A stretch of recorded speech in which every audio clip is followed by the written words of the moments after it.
Hello, welcome back to Tottenham Logic TV.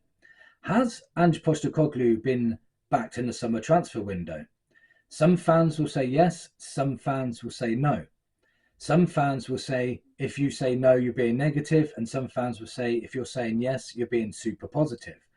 We need to get away from this, as the Spurs fans are now being so divided on every decision, like signings, on way we play, on the manager, on the players, that it's just getting silly. And believe me, I'm in the middle of both of this. So I believe there's valid points for the negative side, and I believe there's valid points for the positive, super positive side.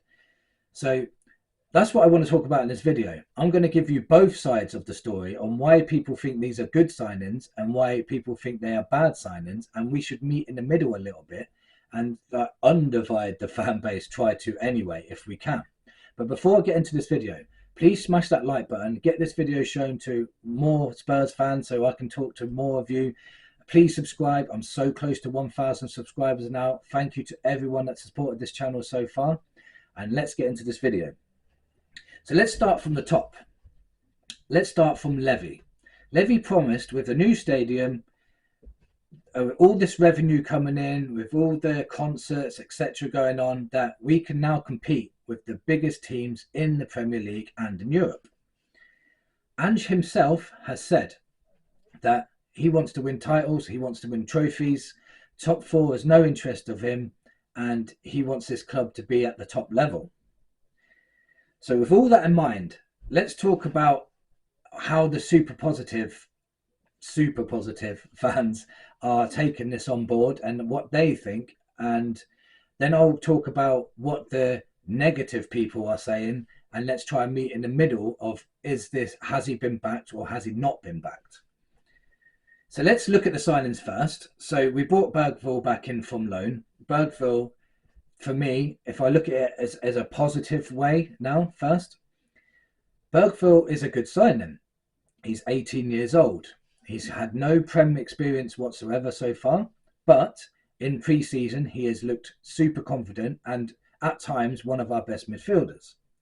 Archie Gray, looking at as a positive way, is Archie Gray had a really good season in the Championship. He was one of the best midfielders in the Championship, had a really good game against Chelsea's 200 million midfield and dominated them, to be fair. So that's his little bit of experience playing against Premier League players. All Leeds supporters as well would say to you he'll be the future England player, maybe even the future England captain. He's got a very good head on his shoulders, and he's in it, and he is already showcasing his talent in most of the pre-season games.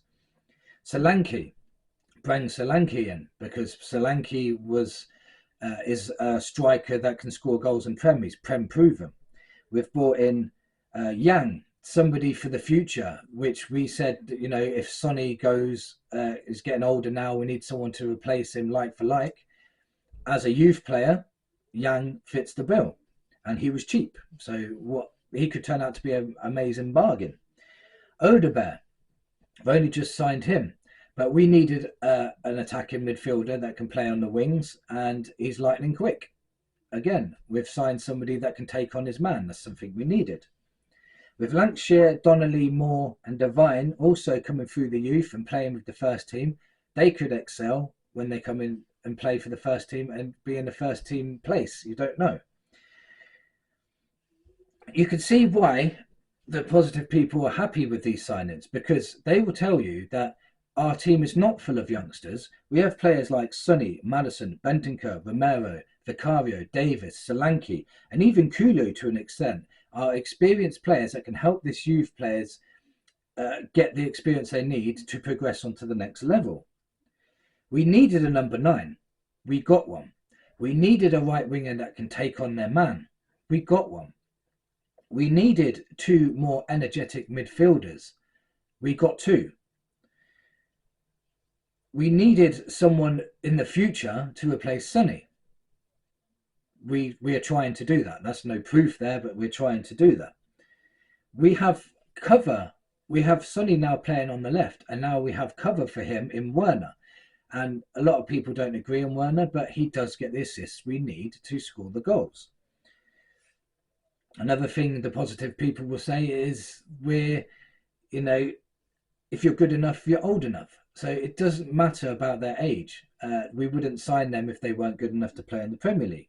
None of them have been loaned out, so maybe they're good enough to play. Ange himself said you can't make big changes. You can't make a big change without making big changes. You can't judge him until the second season. This is what he's saying. So the very positive Tottenham fans do have a good point in saying, he's bought the players he wants now. He's basically got his first 11 that he wants. So give him the trust to go out there and play and see what we do. Judge him at the end of the season. If all these signings didn't work out, then they didn't work out. To me, that's valid. We've made signings. You can't judge them until they've played. They might all turn out to be superstars. They might not. But if you're looking at it in a positive way, they might turn out to be very good squad players, which have strengthened us in the end. So there's the other side of the spectrum, the negative. I just want to point out to you why they are not negative. Negativity is someone just always expecting the worst and refuses to see any positive outcomes. These YouTubers are not being negative. What they are doing is they're being critical. And being critical is completely different to being negative. What they're doing is criticizing valid points to what's actually happening to the club. So let me give you an example of this. Let's say last season Harry Kane scored 30 goals and they said, that's rubbish. He should have scored 40 for all the chances he had. That's borderline in negativity because they're refusing to accept that he's just scored 30 goals in a team that finished 8th last season. So that's borderline in negativity for me. But if Kane scored 10 goals and he normally scores 30 a season, they're just criticising that he's not scored enough and we need a striker that scores 20 goals per season. So regarding transfers, so this is what I was talking about. So why would they say we haven't had a strong transfer window?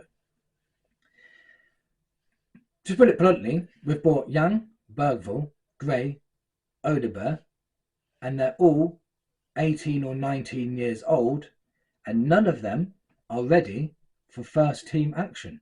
None of them will be put straight into the first team. They would have to prove themselves before they went in. That's a fair thing to criticise, in my opinion. Why that is something you can criticise. They will also say Ange has promised titles. He's also promised trophies. But again, bringing in players that are not strengthening the first team in their opinion will not bring you titles and will not bring you trophies. Another thing to criticise fairly, in my opinion. They will also say, why don't we sign all these players early on in the window? None of them were in the Euros. Again, that's a fair criticism. You can say that. They could have embedded all these players into the team earlier on, got them up to speed of how we play the system, but we waited to the last minute to buy some of these players. They will also say we needed to build a bigger squad. We're playing a minimum of 48 games this season coming up. And if these young players don't live up to expectations, we have actually got a smaller, weaker squad than we had last year with more games to play and £135 million down. Again, that's a valid point to criticise. Not being negative, it's just criticising something that's actually real. For example, we are one injury away from having just 2 recognised centre-backs. We are one injury away from having no cover at left-back. We still haven't filled a hole in defensive midfielder. We haven't got a recognised defensive midfielder. Lots of players can play that role, but they're not recognised and playing in that position. Again, a valid reason to criticise. So let's meet in the middle here. Yes, I agree. The players we brought in look super talented. They do look really good. But not one not one professional, not one pundit, or not what, none of them have said that they are ready to go straight in. We need to pick them now. They need to be in our first team. So we need to meet in the middle. Yes, they're super talented. Yes, we've made some good signings, but they're not going to elevate us onto winning titles and trophies, especially if they don't live up to expectations, like we're saying.